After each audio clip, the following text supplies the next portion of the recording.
రాష్ట్ర వ్యాప్తంగా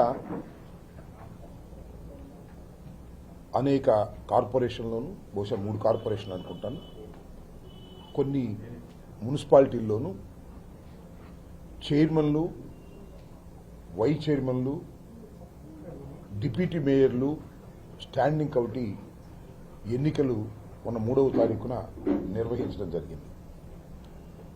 దానిలో భాగంగానే గుంటూరులో స్టాండింగ్ కమిటీ ఎన్నికలు 3వ తారీఖున అంటే నిన్నగాక మొన్న నిర్వహించడం జరిగింది. దానిలో 6 స్టాండింగ్ కమిటీస్కి 6 కూడా తెలుగుదేశం పార్టీ గెలిచారు. ఇక్కడ ఒక చిన్న విషయాన్ని నేను మీకు ప్రస్తావన చేయాలి. ఈ కార్పొరేషన్లో 57 కార్పొరేటర్లు ఉన్నారు. దానిలో మా వైసీపీ నుంచి గెలిచినటువంటి ఒక కార్పొరేటర్ మరణించారు. అంటే 56 కార్పొరేటర్లు. వాళ్ళు గెలిచింది కూటమి 2 కలిపి 11 సీట్లు, మిగతావన్నీ మావే. అబ్సల్యూట్ మెజారిటీతో మేయరు, డిప్యూటీ మేయరు ఇద్దరు ఎన్నుకోవడం జరిగింది. తర్వాత జరిగినటువంటి పరిణామ క్రమాలలో ఒక డిప్యూటీ మేయర్ పార్టీ మారారు. ఎన్నికలకు ముందే కొంతమంది కార్పొరేటర్లు వెళ్లిపోయారు. ఈ స్టాండింగ్ కమిటీ ఎన్నికలు ప్రకటన సమయానికి మేము 56లో 33 ఉన్నాం. అంటే వాళ్ళ అధికారం వచ్చిన తర్వాత కూడా మా పక్షాన నిలబడిన వారు 33 మంది, ఒక ఇండిపెండెంటు, 32 మంది ఫ్యాను గుర్తు మీద గెలిచిన వారు. ఆ దశలో నోటిఫికేషన్ వచ్చింది, నామినేషన్లు వేశాం.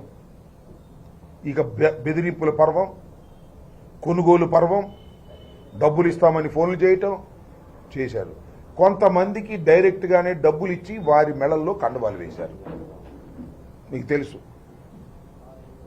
బహిరంగంగానే ఎంపీ గారు వెళ్ళి కండవ వేశారు, ఎమ్మెల్యేలు ఇళ్ళకెళ్ళి వాళ్ళని బతినాడుకుని కండువాలు వేశారు, వాళ్లకు ప్రలోభాలు పెట్టారు.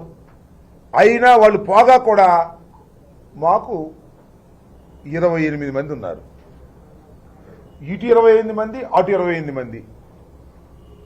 మేము ఈ 28 మందిని కాపాడుకోవడం కోసం క్యాంప్ పెట్టాం. వాళ్ళు కూడా క్యాంప్ పెట్టారు. అప్పుడే తేలిపోయింది వాళ్ళు డబ్బులు ఇచ్చి కొనాలనే ప్రయత్నం చేస్తున్నారని. సరే, 28 లాటరీ అవుతుందేమోనని మేము అనుకున్నాం. మా ఎమ్మటే వచ్చారు, మా కండువాలే వేసుకున్నారు. మా పార్టీ తరపునే గెలిచిన వారు 4 క్రాస్ ఓట్ చేశారు. ఇది మమ్మల్ని చాలా బాధించినటువంటి అంశంని మనం చేస్తున్నాం. మమ్మల్నే కాదు, నిజమైన వైఎస్ఆర్ కాంగ్రెస్ పార్టీ కార్యకర్తలందరూ కూడా ఈ విషయాన్ని బాధపడాలని మనం చేస్తున్నాం. ఎందుకంటే డైరెక్ట్గా ప్రలోభాలకు లోనై పార్టీ మారిన వాళ్ళు ఉన్నారు, దుర్మార్గులు మారినవాళ్ళు. మా ఎమ్మటే వచ్చారు, మాతో పాటే ఉన్నారు, లోపలికి లట్టేశారు. ఇది దుర్మార్గం, అనైతికం. అది అనైతికం, దానికన్నా ఘోరమైనటువంటి మోసం ఇది. దీన్ని మమ్మల్ని తీవ్రంగా కలిచివేసిందనే విషయాన్ని పత్రికల ద్వారా చెప్పదలుచుకున్నాను. ఎస్, మీకు ఇష్టం లేదు, పార్టీ మారడం అనేది చట్ట విరుద్ధం, యాంటీ డిఫెక్షన్ లా ఉన్నా కూడా అమలు కావట్లా ఈ దేశంలో. దురదృష్టవశాత్తు ఎంపీలు మారుతున్నారు, ఎమ్మెల్యేలు మారుతున్నారు, కార్పొరేట్లు మారుతున్నారు, కానీ యాంటీ డిఫెక్షన్ లా మాత్రం వర్తించటం లేదు.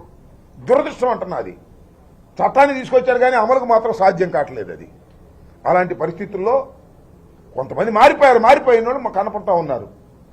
మారకోకుండా మాతోనే ఉండి మమ్మల్ని మోసం చేసిన వారిని చూసినప్పుడు మరింతగా రాజకీయాల్లో బాధ కలుగుతుందని ఈ సందర్భంగా మనం చేస్తాం. శభాష్, వెళ్ళిపోతే వెళ్ళిపోండి, ఇప్పుడైనా మాకేం అభ్యంతరం లేదు.